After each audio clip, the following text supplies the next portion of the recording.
You are listening to SPN, the Sports Podcasting Network. وتكلم من هناك لشوارزنيجر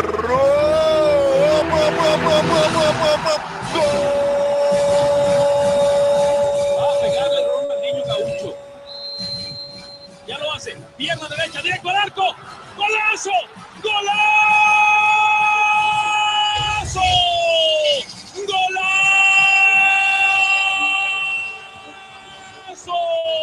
¡Golazo! This is Soccer Today, live on SPN Radio, your new live show about the beautiful game in all its glory, with Duane, Rollins and Kevin Laramee. MLS, EPL, La Liga, Champions League, all is fair game.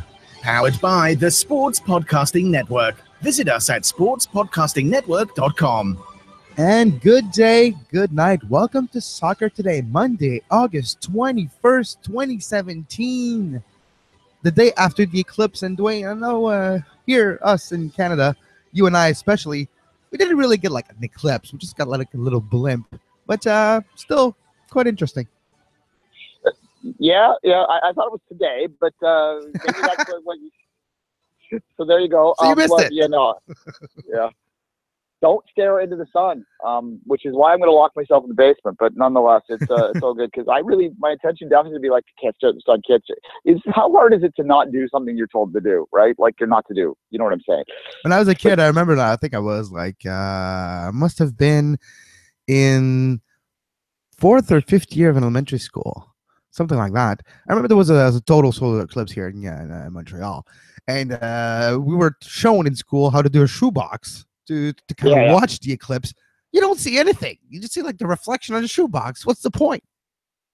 It's just, we kind of see an eclipse every night because the sun disappears every day. But no, I have vague memories of one in the 80s, which is maybe what you're thinking of, late 80s. It would be probably for you. Yeah, it would have been like 89, 90. That would have been the time period.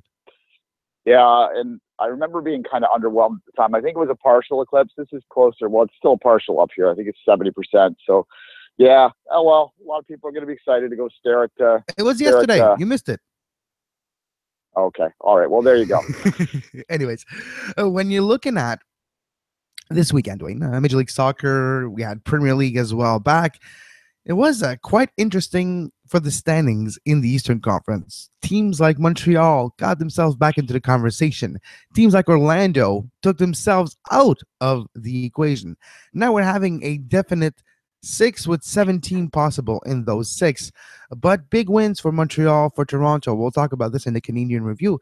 Orlando lost an opportunity there to beat Columbus, to maybe bridge that gap. Now Jason Kreis even admitted yesterday, Saturday, after the game, how, he will have slim chances to make the playoffs with his teams after the drop points this weekend. Is Jason Kreis a good coach? Like, this is the question that keep happening, or was just the talent in the perfect storm happening at Salt Lake City what drove him into the conversation as among the best coaches in Major League Soccer? You saw what has to be considered a failure in NYCFC the first year. I mean, I know they're an expansion team. Then he goes to Orlando after the break and really hasn't turned it around. Not that Adrian Heath is doing much in Minnesota either, but then again, you have the expansion problem there. A lot of problems up there in Minnesota too. If you look at their fan base, they're not happy with how things are going, not just in the points, but in terms of stylistically how the team is playing. So yeah, coaching's always a question. Yeah, and we have Chicago dropping points too. Chicago, one of the hottest team in the beginning of the season, slowly going back to reality. But Schweinsteiger center back, what was the tactics behind that? I didn't get it. I have tried to rewatch some part of the game to understand it. And it cost them goals, literally 2. And guess what? They lost 3-1 with a goal in the 90th minute. In Chicago's perspective, what was Paunovic's intention by putting Schweinsteiger at center back with basically 2 young rookies, two young players, not necessarily rookies, but 2 young players? Yeah, the only thing that came to mind was similar to, I'm going to draw a TFC analogy here.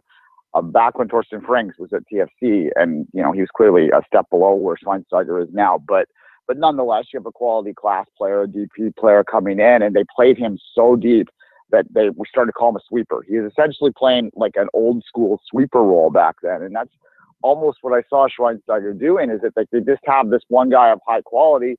They're, as you said, kind of in a bit of a slump right now. So what do? They're trying to figure out ways that they can make things better, more stable. And they put their best player back there, but it is kind of a waste because you have a guy that could create a little bit more moving forward that is stuck at the back. And that was kind of always what we thought when we saw Frings back there. It's like, okay, well, this is great to be stabilizing the back, but we're completely losing what he might be able to bring moving forward. No, exactly. And speaking of creating, of offense creation, two players are similar, in my opinion, through their underratedness. Zamali came into Montreal in May and it was guns blazing, scoring a lot of goals. He hasn't scored as much lately, but he has been instrumental creating those chances, creating those goals by Piatti. There's a famous goal now from Saturday where Matt Doyle broke it down on social media and on MLSsoccer.com, and it's all created by Anthony Jackson-Namel, yes, but they recognized that play Zamali did with Piatti trailing back on the other side of the pitch to be that 2-on-1 that he finished. But you had Anthony Jackson-Namel back to the play, seeing Zamali going for a run, jailbreaking him, and now Zamali's on a 2-on-1 with Piatti. But it's Zamali that, if creating that pass, Zamali, that it seems such a normal type of low cross curve to avoid the defender. Like, it seems so simple, but the execution of that type of pass is not simple. And in Major League Soccer, we usually see them miss. We usually see them not curve it enough. The defender gets to it, curve it too much as misses the other player. Little simple play like that low cross by Zamali are impressive. That long cross to Hassler for Hassler's first goal for TFC. The second of TFC was done by Vasquez. And those are the two players that I feel are a little bit underrated in Major League Soccer right now. Zamali, if you prorate his stats with the amount of games played versus the other big players in Major League Soccer, has equivalent stats by the goal creation, assist, or key decisive pass, or goals themselves. He's up there with the best in the league, and Vasquez as well. No doubt. And I think maybe you're seeing a couple things here. You're seeing they always prefer goals over assists. I think maybe with the, we're getting more and more numbers nowadays. And I think fans are starting to appreciate the playmaking aspects of the game a little bit more than maybe they did a decade or so ago. So they are getting a little bit more notoriety than they might have been. But you're still, whoever puts the ball in the back of the net is still the player that you're going to notice the most, and the player that's going to get the most accolades. And I think when you look at Zamali and Vasquez, they're, to me, 1-2, debatable which one's 1, which one's 2 on their day in terms of what the best newcomer of the year would be. But I suspect that Nikolic is probably the one that will get that, and that's just based on the pure production numbers on the goal side. And I don't necessarily agree with that because, as you say, I think if you look at both of those players, they've been absolutely vital. Right now, Zamali is leading the charge along with Piatti, who's playing a little angry as we were talking off air, to bring the Impact back into the conversation for the playoffs. I think that they did what we told them they had to do before we started taking them seriously, and they went one step further. So we have to start taking them seriously, and again, start looking at that schedule and going forward and thinking what that might mean in the first round of the playoffs, or the second round of the playoffs for TFC Montreal possibility again. And if you're any other team in the Eastern Conference, by the way, I just want to correct myself. The eclipse is today. I apologize. I guess I missed a day in my weekend too. A busy weekend for me as well here in Montreal. But so I guess I slept in, or I didn't sleep. I don't know which one it is. It's actually Tuesday. It's actually Tuesday, Kevin. You didn't miss anything. It's fine.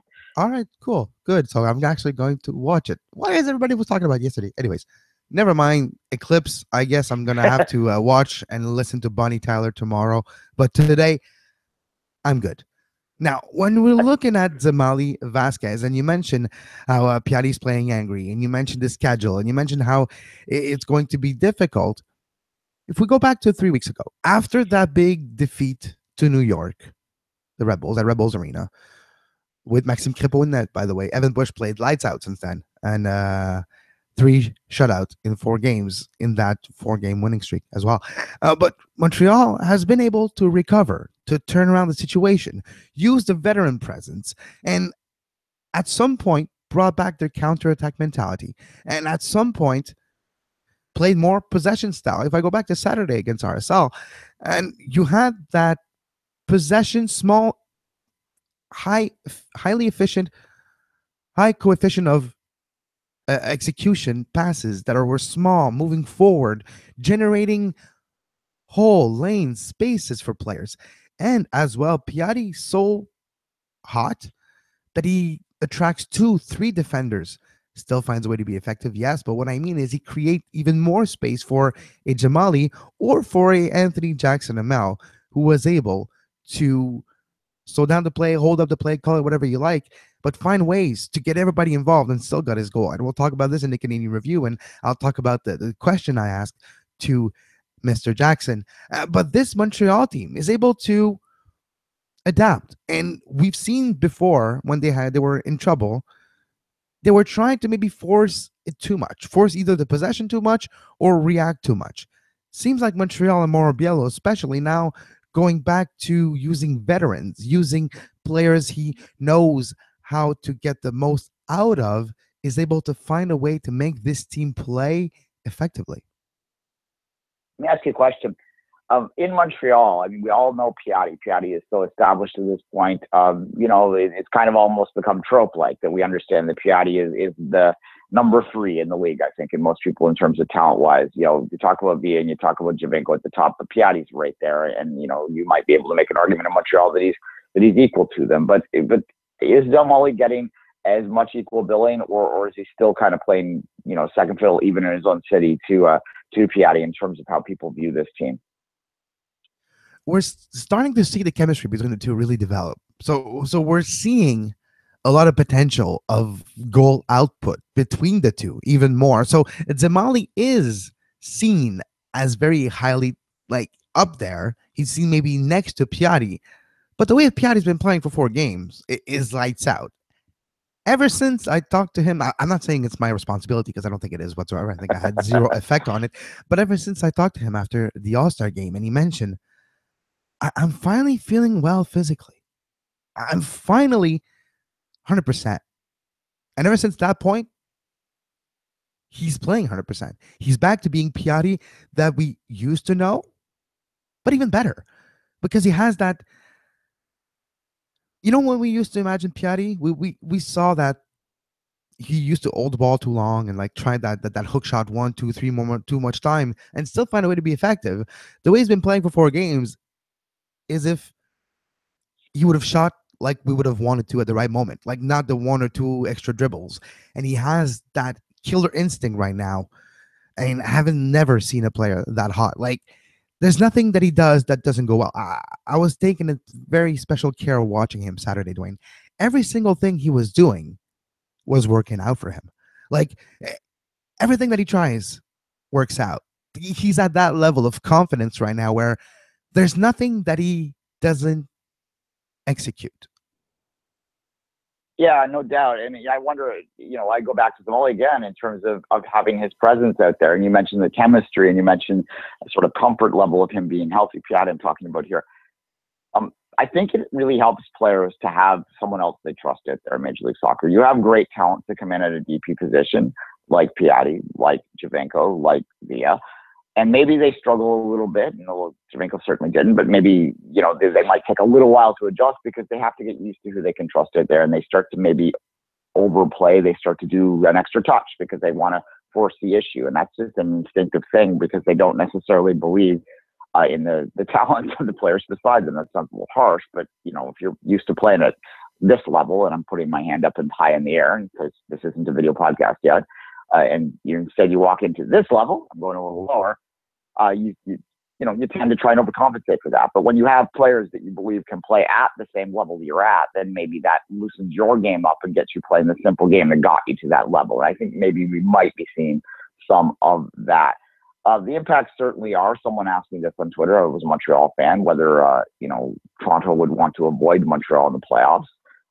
I don't think Toronto is necessarily viewing themselves as opposed to viewing themselves compared to anyone else in the league right now. They're just worried about themselves, to be honest. And that's not me being arrogant. I think that's just true. No, but I agree. That said, I think that any team in the East right now would have to look at the impact and look at their style that they're looking at their where they're at right now, and not ideally one, especially in a one-off. I think that in a 2-game series, you can sort of allow yourself for a slip-up, but I don't think anyone wants to play the impact in that knockout round right now. If you're going to finish third, so that third place finish, and that would be the nightmare for any of those 3 teams, and it does look like it will be Chicago right now. If Montreal was traveling to Chicago to play in a 1-game knockout, would the impact be the favorite? Maybe. Well, it's the hottest team in the league right now is Montreal. 4 wins in a trot. So that is impressive, and it's what they needed. And we'll talk about it more right after this break because it's the Canadian Review.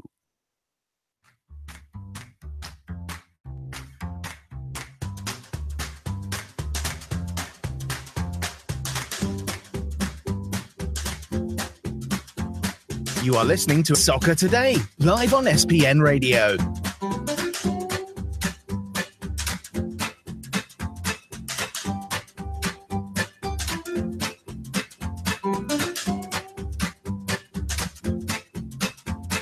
Visit sportspodcastingnetwork.com for more. And we're back on Soccer Today. Duane Rollins with myself, Kevin Laramee. Duane, we've talked about Montreal, so might as well finish with them right now. A big win of 3-1. Could have been 4-1, 1 goal call back for offside on Piatti. He would have had his hat trick, but still 2 goals for Piatti.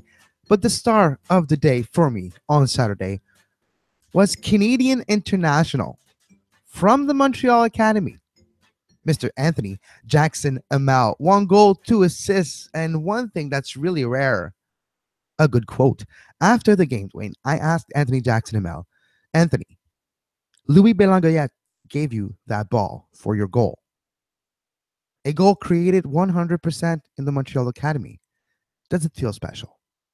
Mm-hmm. Like, it actually does. And the thing is, we've talked about it before the game. I'm like, Louis, give me the ball in this area where I was. And that's what happened. And I scored it that way. And we wanted it that way. And it does feel special. And that, for me, Duane, is sign of a player that is rising, growing, becoming a star in this league. Anthony Jackson, when you envision a situation and you finish it with your buddy from the academy. No, for sure. And I do think that we're in an era now where, the academy's been running for 8-9 years in most cases, a lot of them, sometimes longer, sometimes a little shorter, but by average, close to a decade now for most teams. And you're starting to see that kind of homegrown production come out in a more real way at the first team level. And we talk a lot about this on the show and how important it is and how vital it is to the next stage of MLS's development. And certainly when you see it here in Canada, it's doubly so because of, the unique situation we have here where we don't have other clubs as of yet. So we need these academies to be producing. And so that's obviously a very good sign that they are. Quick question. I'm going to move a little sideways on this. And I noticed that I found this interesting that just a day after Julian de Guzman takes over the Ottawa Fury, and we all know that the Impact have a relationship with the Fury that has not really borne much fruit so far, we'll say. They immediately loaned 2 players down, and I couldn't help but wondering whether maybe that might have played a role in Doug Leish's sort of downfall, is not utilizing the loan players a little bit more. And maybe we might see more Impact players go down to the Fury. Maybe it's a situation where just Doug Leish wanted to do his own thing. Yeah. And now maybe Julian wants to know the potential of what that relationship could be. And if that relationship could mean that if we take loans now, maybe down the road when we have a prodigy, we find a place for that prodigy to become even a bigger star in a bigger league, which would have been with the Montreal Impact, So that goes both ways. And I think it's maybe the beginning of that partnership as well, like today.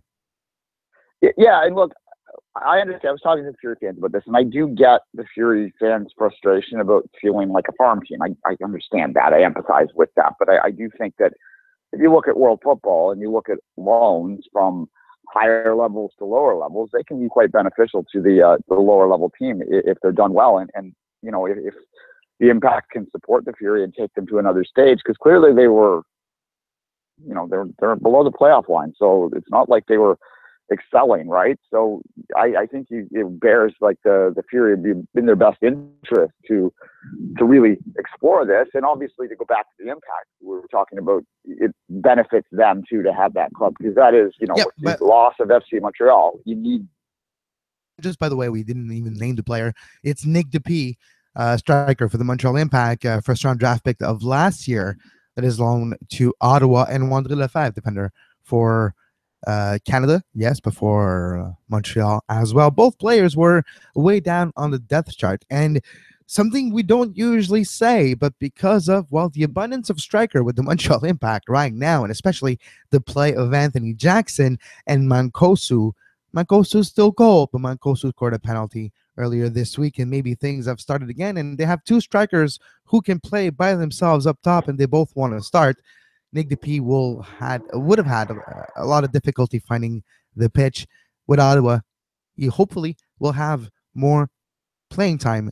What's interesting to me, Duane, with Nick DePee, and I've talked to him a few times this year, is height. Like, it seems simple, but sometimes it is. Sometimes Hackam Razor is right.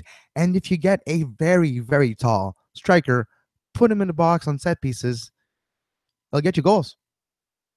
No, for sure. And the Fury do like to play, they're set up, because Doug Leach believed in that style. They're set up to go in the air to try and create, from some might call it long ball, but I think it's just they're trying to take advantage of how the roster's built in right now to have a tall striker in there to get some reps. That can only benefit all players. And that's such a key part to the academy. We can have great academy programs, but if we can't find them playing time once they hit 18, 19, 20, 21, really we're just sort of spinning our wheels, right? So hopefully this relationship can bear fruit. Ideally, I'd like to see FC Montreal return one day, but that's for aside for right now. Hey, at least they're well represented, and they have a little bit of an alumni present with the Montreal Impact, from Balou Tabla to Louis Belangayette to David Chouanière to eventually Thomas Meyer-Giguère, and as well as who am I forgetting? Louis Belangayette, all FC Montreal product. Balou is his little timeout's over now, right? He's back for first team full time training. I believe so, but was not playing last week. Still injured a bit, but so I think it's a mix of injury and maybe penance. Yeah, I think there might have been like a very quiet sort of sit down and know your place, son. I think, but we'll see. But just to finish in Montreal now, Duane. Montreal in good position on the standings, above that red line for one of the first time this season. In sixth position, same amount of points as Columbus, but points per game 1.5. Montreal has one game in hand, actually 2 games in hand on Columbus, but the team that's dangerous is Atlanta. Atlanta has 4 games in hand on Columbus, 2 on Montreal. So I wouldn't be surprised if actually it's Columbus that finds themselves going out of the playoff, but the Red Bulls only 38. They're not guaranteed a playoff spot whatsoever. But outside of Atlanta, who is the only team outside of the playoff at the moment that has a shot, from Orlando down, I think we would be fair to say Orlando, Philly, New England, and DC are not making the playoffs. Yeah, well, DC hilarious. DC is almost eliminated, by the way. Yeah, they were eliminated officially from the Supporters' Shield race with Toronto's win on the weekend, which is pretty early to be out of that because MLS is not designed for that. But nonetheless, that is there's no way. New England. There was an interesting article that Matt Doyle on MLS Soccer wrote today, which sort of addressed something I've been talking about for a while on here. Is New England, how when you look at the metrics, look like their expected goals and their creation stats are all off the charts, but they can't finish. There's something wrong with them. And he sort of wrote the same thing, and I think I tend to agree with that they just, sometimes the points are what you are, right? And I think that might be the case with the let's call them the Patriots again. Why do I always want to call them the Patriots? Like the opposite success level too. Yeah, the Patriots, but of like before, like in the 90s. They're the 90s Patriots. Yeah, exactly. Well, when did they go to the Super Bowl and get their ass handed to them? That was what, when that happened anyway. I So don't know. that's going way back. Yeah, no, exactly. Yeah. But let's go to Toronto now. We've talked about Montreal, a team in the playoff. Toronto, which, according to Patrick Vieira, coach of David Villa, he concedes the Supporters Shield to Toronto, 4 points ahead of New York City in the standings. Toronto FC 50 points with 25 games played. Well, very good position for Toronto, and pretty much the only really Shield favorite. Yeah. If Toronto's 9 games left, as does New York, all 3 teams that are up there. If you look at the Shield battle right now, the top 3 teams in the East are 1, 2, 3 in it. So, TFC is up 10 points from the top team in the West. I don't think the Western teams, because they're going to start taking points off each other too down the stretch, are necessarily in that mix. So Seattle back on top of the West. So look out there. Could have a rematch of the MLS Cup final. I don't think anyone wants that, but nonetheless, hopefully it's a better game if that happens. Look, there's absolutely no doubt that Toronto has the Shield race in its hands. The only thing that would prevent people from anointing them right now here in Toronto is sort of that what we call TFC PTSD, right? There's like some nagging belief that maybe this is all just a dream and they're going to cough up the hairball, but this is not your big brother's TFC, right? This is a different animal out there, and then they're so deep, and there you go. Toronto is deep. We should have a bumper for that. Anyway, it's a different team, and Vieira is probably playing a bit of games. Managers do that. They'll Jose Mourinho said that Chelsea was the clear title favorites last week, right? That's him playing games. He doesn't believe that. He believes Manchester United is going to win the title, but he'll say that to try and motivate his players and to try and put pressure on Chelsea and all that sort of stuff. So Vieira might, having grown around the game at the highest level, be familiar with that kind of tactic. So he might be saying something like that to try and crank up the pressure a little bit on TFC. But yeah, if TFC just wins its home games out, and again they are undefeated at home, then they are probably going to win the Shield, and that is a surreal thing to think about. And Montreal fans may not want to look at the schedule because there is a good chance that they might clinch against Montreal at BMO Field, and you wouldn't want to be an away supporter that day, would you? No, true. That's very true. But next Sunday will be a big battle. And just to finish on Montreal and Toronto here, by the way, Toronto won 3-1, a game that saw them be the better team in Chicago. Chicago with weird tactics, playing Bastian Schweinsteiger to start as a center back and slowly make him go forward as the game goes on and cost him 2 goals. I believe TFC is one of the best teams that I have seen play in MLS. I don't want to say the best ever, whatever. I've just been covering the game since 2012, to be precise. The best team I've seen since 2012. Let's put it this way. And I do feel, though, that against a Montreal team that is hot, going for 5th straight next Sunday, 4:30 p.m. at Stade Saputo versus Toronto, I think it's the best possible scenario. We're going to have a cracker of a game. Styles makes fight. And I don't think it's a coincidence that Montreal is going closely back to the counter-attack style to face Toronto. It's what bore them their best results historically, right? And they're sort of set up for that. While we're talking, I took a quick look. This game, apparently the away section is already sold out. So there won't be a lot of TFC fans, which is understandable. It's, late summer and it's an easy Sunday drive. So you go up on Saturday, you have a night, you go out. Obviously, there's going to always be a lot of traveling fans there, but apparently those are sold out. I just looked at StubHub. Off market, they're already above price. So if you want to get to this game and you don't have tickets already, I would suggest moving quickly on this if you're interested in watching that battle. So, speaking of attendance, the last few games, 19,541, 19,686, 20,801. Last 3 games at Saputo, sellout or close to it. That's over 60,000 people, close to it. Yeah, it's soccer is here too, and it's not just about wins. It's not just about weather because it's been nice those few games. It's slowly becoming a habit. Yes, sometimes it's going to waver. Sometimes there's other things happening that dictate and goes back to 14, 15 for a few times. And weather does play a part of it. But slowly people realize that even if it rains a little bit, you'll be fine. Yeah, exactly. We should probably talk about the Whitecaps too, which continued their up and down season. It's the to up finish part. on TFC. They lost last week. Now they win this week. Yeah, and well, nice goal too. Probably goal of the week there for the winner. But look, to finish Toronto real quickly, there's not much to say about them when it's hard to talk about teams that are succeeding consistently, right? Because it's the same as it goes the other way. Like, I've been the other side of it. When teams are failing consistently, there's nothing to say after a while. When teams are succeeding consistently, there's nothing to say after a while. So we'll move to Vancouver. Yeah, like, what do you want to say more? Javenko's playing great. Altador's playing great. Bradley's good captain, doing his job, and you have Vasquez doing the brunt of the work. Like, what else you want to say? Bono's been good in net, and he's been proving you wrong for a year and a half now. So, what else you want to say? Nothing to say. The Whitecaps are probably in Canada right now the team with the biggest questions, but when they have a good result, like they do on the weekend, and they are pretty decent at home, so there is that.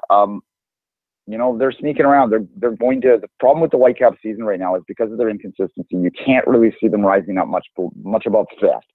So that means they're going to have to play on the road, and they're going to have to figure the road form out if they want to do any damage in the playoffs, because that knockout round, is so cruel. And if you go in as the sixth place team to have one, like Philly did last year, one game against Toronto, against a team that has clearly been better than you all year on the road, and less than a week after you make the playoffs, or I look back to when Montreal defeated Toronto a couple of years ago, big excitement. Toronto's finally in a playoff game. Boom, boom, boom. Literally, if you remember the score, and it was that quick, it's done. I mean, it was 3-0. Yeah. So, yes, it was 3-0 in the first half, if memory serves. But yes, and it stayed that way. It lasted, so it ended pretty quick. I mean, we had 10 minutes of excitement, and the same thing could happen for the Whitecaps if they don't figure their road form out a little bit more. But look, I guess you just want that ticket to the dance, and they got to figure that consistency out at some point if they're going to be successful anyway in the playoffs. They are what they are, I think, and that's kind of a cliche, but at the same time, it's kind of not. They are really exactly what their points tell us they are. Yeah. A team that is right on the cusp of the playoffs. They are who we think they are, but we're not going to let them off the hook. Precisely. So, I think that they're going to, I've been saying this, it's a broken record when you're talking about the Whitecaps, because I think the problem is the exact one that they've had forever, is they don't have game breakers. Montero is a decent player, but should be, at this stage of his career, he should be your third or fourth option, or your second or third option, maybe. You need someone that can absolutely take a game by its neck and take it over, like a Piatti, like a Javenko, like a Josie when he's on, like a Villa. I could go on. There's a lot of players in the league right now that fit that bill as we enter this era of MLS, and the Whitecaps are still trying to sort of plug around, do things the way that sort of Salt Lake got good at for a while, with a lot of good players, but no one really spectacular. And I just don't believe that in this stage of MLS, you can win doing that. You can win to a point, but I guess there is the argument to be made in a playoff league that if you get that ticket and you get hot, blah, blah, blah, you can go all the way to the top. But even look at the teams that have done it. Like Seattle got hot at the right time, but Ladero came in. You look at Portland. They have great players at Portland that they just underperform for the most part, right? And Addy and there's game breakers on those clubs that got hot at the right time. I don't think it's fair to say that truly middling teams have got caught lightning in a bottle and won the MLS Cup. Like, maybe when SKC won that title back then, but even then, they're kind of a team built on a solid defensive spine more than anything else, right? And they did not really have a top MVP, but we're going back to 2014. We're talking about them out too, and that's pre-TAM. So I think they really got to look at potentially bringing a player in, at least a very high-end TAM player to complement Montero if the Whitecaps are going to take that next step. To finish the show, Duane, I just want to talk about Anthony Jackson once again, and I'll throw a stat at you, and I'll ask you a question after. 7 goals, 3 assists in 553 minutes of play. That's a goal or an assist every 50 minutes of play, which means once or twice a game, depending on extra time, he produces for the team. Should Jackson play more?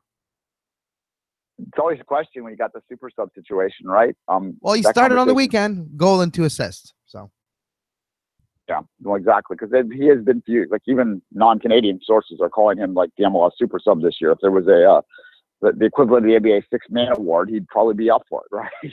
Which actually, we should have that. Like, we should have a super sub category. Like, Odero would have won a few years ago, and players like across the league sometimes become superstars. I remember the Goonie style when Steven Leinhart used to come in the 60th, 70th minute and just score 2 goals in extra time. Well, yeah, MLS should have a super sub trophy. Yeah, well, precisely. And most teams have that player, and they're always fan favorites too, because when they come in, they're not on the field long enough to screw up, right? So that's you true. Only remember the good, and you don't, or if they do, you don't remember it because they just scored a goal after it, and the goal was either really important for the win or for a tie. Yeah, well, it's Tosin Ricketts here in Toronto plays that role, right? He hasn't. He gets 4 or 5 goals each year. Both Canadian. Both Canadian. Yeah, I don't know what's going on. Like Canadians and MLS starting to work. Starting to, but they need to be domestics league wide. But that's a broken record conversation that we haven't had in a while. Alas, Jonathan Osorio is going to demonstrate that, I think, in the offseason. There's your other example. When a player falls out of favor a little bit, where do they go? Because if Oso had MLS options that didn't make him international, I think he could have been gobbled up in a beneficial move for both parties. And I don't want to see Osorio go, but at the same time, you have to recognize that he's got to go somewhere to play, and we'll see how that plays out in the offseason. But that's a long way away for TFC. They got some more important things in mind first. Yeah, and Anthony Jackson, like, if you don't know about his story, he's been with the Academy of Montreal for a long time. He's originally from Quebec City, Limoilou, and ever since I can remember, I think it was 2013, 2012. I think he's been there even before that. But ever since I can remember, he's been part of the Academy of the Montreal back, grew through the ranks, and then FC Montreal. One of the first crops of player to get his professional contract, but still mostly playing with FC Montreal over the last 2 years, getting not a lot of playing time in MLS. And it started more this year. And yes, he did play last year and was slowly scoring and finding ways to be effective in very, very short playing window. And this year, every time he's been put on the field, he finds ways to be effective.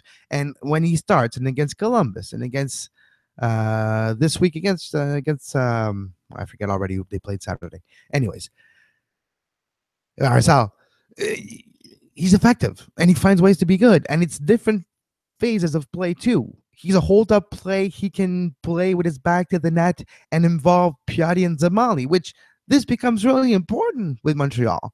One thing Mancosu doesn't really do, and if you have a winger now, Piatti and Zamali, who can drift to the right as well, if you have those type of quality of players, you need to involve them in the last phase of play.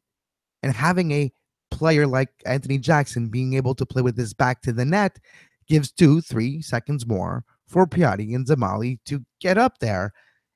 And we've seen it work. And that might be where tendencies fall over the next few weeks. We'll see against Toronto, because with the 3 games in 8 days Montreal had over the last week, 3 wins, by the way. But with those 3 games, they had to rotate a bit of the roster with 5 starting changes. Last Saturday, we're still able to be effective. Against Toronto, we'll see maybe Montreal's preferred lineup. Now, injuries are almost a thing of the past for Montreal. Only Uyongo and Balou. Balou's close to play as well. So we might see the definitive Montreal Impact starting 11, and it will be interesting to see if Jackson is the one up top. Fair enough, and it's going to be a very interesting competition on Sunday. Still up in the air whether I'm going to come. It's going to be a last-minute decision. I've been to Montreal a lot in the last couple of years, so I don't know, but maybe it's kind of hard to ignore the siren's call when it happens. We'll see. It wouldn't shock me if I'm in a car Sunday morning. Yeah. All right. Quick. I thought I'd give a quick little end it on this note, because I have not mentioned his name in a while, but I was doing League One games this weekend, and I happened to look up Moba Bowie, hat trick last weekend for Sigma, as he continues to try and hold on to probably get a Canadian Premier League spot when the league starts up. So go Mo. We haven't mentioned him in a while. Hat trick on the weekend. So there you go. Contractually speaking, Duane had to mention the name Moba Bowie at least once in the month of August. So it's today. All right, fair enough. Kevin, as always, why don't you say goodbye? You can follow Duane on Twitter at 24th Minute and myself at Kev Laramee. Stay tuned to the Sports Podcasting Network for another edition of Soccer Today tomorrow for the French audience. French-speaking audience. Later, in a few hours, around 1 p.m. Eastern, will be the recording of Sur la Transversale live, so you can follow with the audio of the post-game comments of Anthony Jackson. And it's gold. It's a great quote. I hope you listen later on. And until then, I am Kevin Laramee, and have a great soccer.